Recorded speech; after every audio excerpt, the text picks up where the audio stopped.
Good morning everyone. तो आज हम स्टडी करेंगे बाइनरी क्लासिफिकेशन प्रॉब्लम्स के बारे में कि बाइनरी क्लासिफिकेशन प्रॉब्लम्स को हम कैसे सॉल्व करते हैं। क्योंकि लास्ट सारी वीडियोस में हमने किसके बारे में पढ़ा है, रिग्रेशन के बारे में। रिग्रेशन कैसे सॉल्व होता है, लीनियर रिग्रेशन कैसे है, उसके एरर फंक्शन, उसके कॉस्ट फंक्शन, परफॉर्मेंस मैट्रिसेस सब किया है।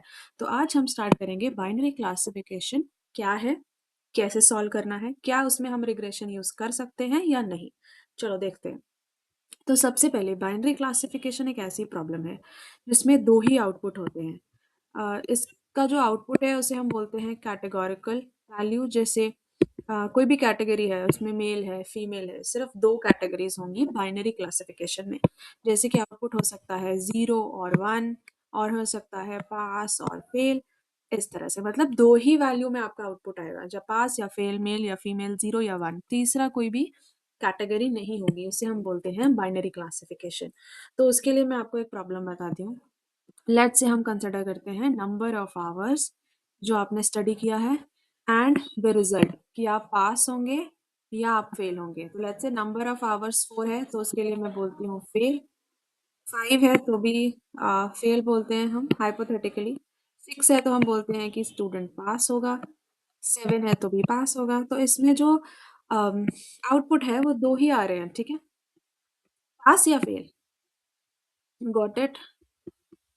लेट्स से ये मेरी एग्जांपल है। तो अब मेरा क्वेश्चन ये है कि क्या हम इसे लीनियर रिग्रेशन से सॉल्व कर सकते हैं।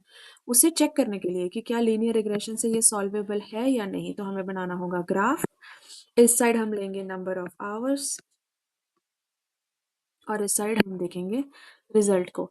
ऐसा करते हैं कि जो पास है उससे हम ले लेते हैं 1, जो फेल है उससे हाँ फेल है उसे हम लेते हैं 0। पास को 1, फेल को 0, ऐसे डोनेट डोनेट डिनोट कर लेते हैं। तो नंबर ऑफ आवर्स है 3, 4, 5, 6, 7। 3 पे हम फेल हो रहे हैं, क्रॉस इधर लगा दिया। 4 पे भी हम फेल हो रहे हैं, 5 पे फेल हो रहे हैं, 6 पे पास हो रहे हैं, 7 पे पास हो रहे हैं, ठीक है। अब लीनियर रिग्रेशन में क्या होता है कि हम फाइंड आउट करते हैं बेस्ट फिट लाइन जो इन पॉइंट्स को डिफाइन कर सके। अब बेस्ट फिट लाइन फिर भी मैं अपने हिसाब से ड्रॉ करती हूँ। Let's say the best fit line over here is this, जो मैंने डिसाइड की इस तरह से, ठीक है। ये मेरी बेस्ट फिट लाइन है और मैंने क्या बोला कि मैंने थ्रेशोल्ड बोल दिया कि 0.5 is my threshold. If any value is less than 0.5 तो उसे मैं कंसिडर करूंगी आउटपुट एज 0, और ग्रेटर देन 0.5 है तो कंसिडर करूंगी 1। ये मैंने थ्रेशोल्ड कंसिडर कर लिया, ठीक है। तो जैसे कि जो 3 पॉइंट है वो 0.5 से लेस में आ रहा है, ठीक है, तो मैं इसको बोल रही हूँ क्या है ये, 0 फेल, ठीक है। और अगर 1 है तो मैंने उसे पास पास के लिए डिनोट किया है। Same for 4 and 5। अगर कोई पॉइंट यहाँ पे मिडल में भी आता है तो वो 0.5 के नीचे है तो उसे 0 ही कंसिडर करेंगे। लेट्स से अगर उसका पॉइंट ये है 4.5 आवर स्टडी कर रहा है तो भी वो 0 है। समझ रहे हैं आप? उस तरह से हम इसे देख रहे हैं कि अगर कुछ भी पॉइंट 0.5 से नीचे है तो 0 और उससे ऊपर है तो फेल। जैसे इसके लिए बेस्ट फिट लाइन ये भी हो सकती है, okay. For example straight line कोई भी ड्रॉ कर सकते हैं। लेट्स से मैंने ये किया है तो ये 0.5 के ऊपर के पॉइंट्स है तो ये सारे 1 कंसिडर होंगे। अब देखो, अब देखने में तो लग रहा है कि हाँ लीनियर रिग्रेशन इसको सॉल्व कर सकता है, लेकिन प्रॉब्लम क्या है कि अगर मैंने बोला कि नंबर ऑफ आवर्स लेट से आप 12 कंसिडर करो, या आप नंबर ऑफ आवर्स 2 कंसिडर करो या 1 कंसिडर करो, तो क्या होगा, ठीक है। अब मैं इस ग्राफ को एक्सटेंड करती हूँ। Focus on the yellow line now, जो कि आउटलायर की बात होगी। इसको भी मैं एक्सटेंड करती हूँ 8, 9, 10 करके। Let's say this is my 12 point. तो ये यहाँ पे क्रॉस आ गया। जब आउटलायर ये यहाँ पे आया, जो भी आउटलायर क्या होता है, जो हमारे गिवन डेटा से बिल्कुल सेपरेट पॉइंट है, ठीक है। जैसे अगर गिवन डेटा, सारा डेटा हमारा 10 to 50 की रेंज में आ रहा है तो 9 आउटलायर है, 55 आउटलायर है, 100 आउटलायर है। मतलब जो एक्चुअल प्रेजेंट डेटा है उसकी रेंज से बिल्कुल अलग डेटा है, ठीक है, जिसे हम इग्नोर भी करते हैं कुछ केसेस में, या आउटलायर हैंडलिंग पार्ट सेपरेट है।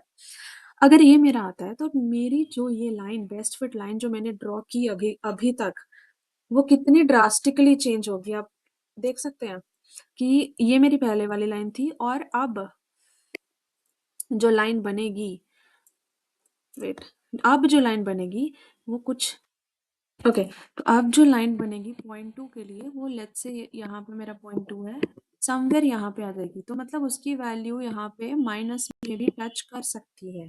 तो प्रॉब्लम क्या है, जब हम लीनियर रिग्रेशन को पढ़ते हैं, हमने बहुत सारी वीडियोस लीनियर रिग्रेशन पे देख ली हैं, आपको पता है, पूरा डिस्कशन हो गया है। तो लीनियर रिग्रेशन का सॉरी तो लीनियर रिग्रेशन का जो आउटपुट है वो किस रेंज में होता है, minus infinity to infinity. Output का कोई रेंज ही नहीं है, -1 हो सकता है, -4.5 हो सकता है, 5 हो सकता है, 6 हो सकता है, राइट।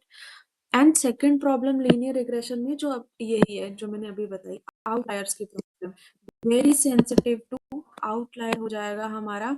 जैसे ही कोई डेटा ऐसा आएगा जो ड्रास्टिकली डिफरेंट है, हमारा पूरा का पूरा ग्राफ चेंज हो जाएगा।